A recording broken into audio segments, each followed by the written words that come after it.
Hey everyone, today we're going to be making this coat rack, or in my case, going to be using it for pants. So let's get started.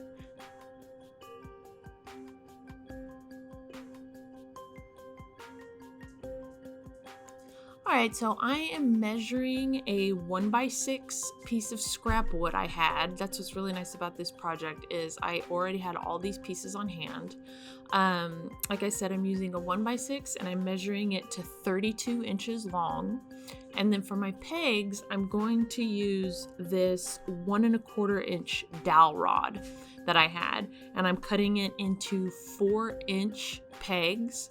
And I'm cutting one end straight, and then I'm going to cut the other end at a 30-degree angle with my miter saw so that they hook up a little bit and hook up a little bit, and you can hang stuff on them.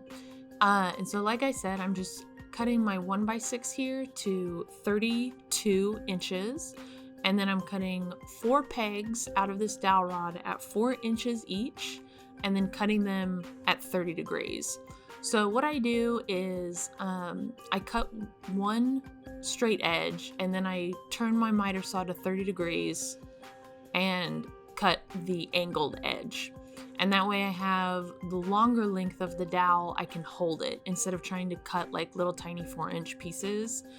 That way I only had to do that one time right there. Yeah. So nice and quick. There they all are. 4-inch dowels, very nice, and then my 32-inch long board that we're going to be screwing them into. I sanded off really good. Like I said, it's just scrap wood, and it's kind of like a cheapy piece of wood anyway. And so I wanted to sand it all down and make sure that it was smooth, obviously. And then I sanded the dowels just a little bit to get rid of the little splinters that came up when cutting them. Now, for my dowel placement, what I did was I measured 4 inches in from either end, and then when I made that mark, I measured 8 inches apart for the dowels. And so they're spaced 8 inches apart and 4 inches from the edges, and then that way they're all even and nice and across. And so all I did was I measured at those intervals all the way across right here. And then I used my speed square right here to mark, to kind of make like a little crosshairs. So I went horizontal with the ruler and then vertical, as you can see, vertical with the speed square. And then in the middle of those crosshairs is where I'm going to be drilling my pilot holes. And so I used number 8 screws. They were 1¼ inches. And so my pilot holes, I used a 7/64 inch drill bit to drill through the wood. And so I just make those 4 holes is all I do. And then what I do first is I glue each of the pegs, over the holes. And what I'm going to do in a second is once these are once it's all dried, I'll flip it over, and I really had to hold them down for a while to get them to stick. I'll flip it over and then re-drill the pilot holes through the back, and I know exactly where to do it because the holes are already there, right? But I'll re-drill the pilot holes through the back and into the dowels, and that way when I screw in the screws, the dowels won't split either. And here it is all dried. You can see the spacing. Looks very nice. Turned out very good. And then you can of course make your dowels or the board itself as long or as short as you need to. And so now I've flipped it over and I'm re-drilling those pilot holes through the back, and I'm drilling at a little bit of an angle, and I'm kind of holding the dowel as I push the drill through. I tried to turn it, I just eyeballed about a 30-degree angle so that the screws wouldn't like go through the dowel and like poke through and stuff. And then I just took my impact driver, you can use a drill, and drilled the screws in at an angle. And here I used a different kind of screw, and I wanted to leave this in just because screws are really easy to get out if you use a pair of pliers. and if they're stripped, which that one was. And you can see I really drilled them in pretty deep so that they would be flat along the back, and it would hang flat on the wall. And here, it's just time to sand, right? And so it's, not sand. Oh, we already did that. It's time to stain. And I went with a Minwax stain like I always do because that's who Lowe's sells. And the color I went with is red chestnut, I believe.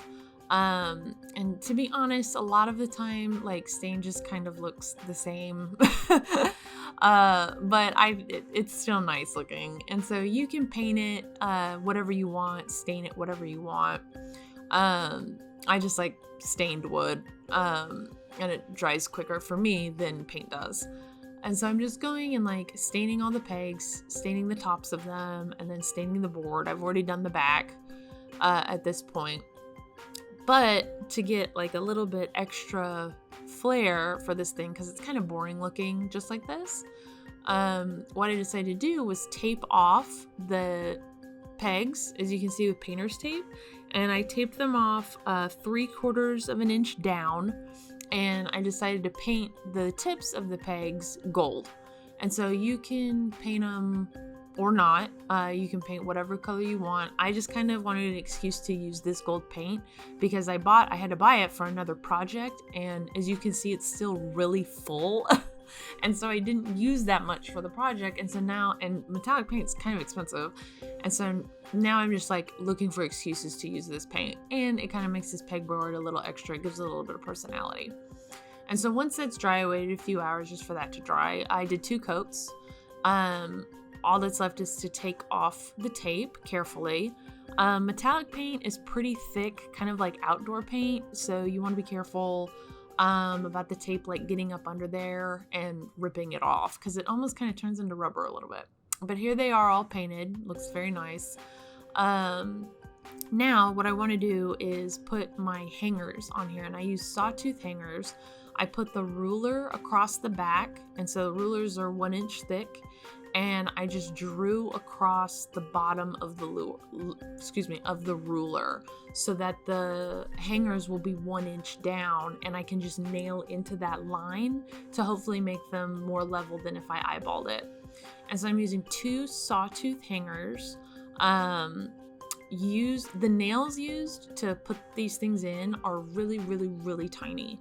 So use a pair of needle nose pliers to hold your nail for you while you hammer in, and it makes it so much easier.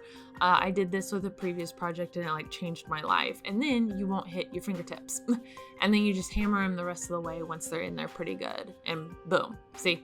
And it goes in so much nicer. And then all that's left is to hang it up wherever you want it. I just put a couple of nails in the wall and stuck it up on there. I'm going to be using this for that hoodie and that pair of pants that you can see on the chest. But thanks for watching, and I'll see you next time.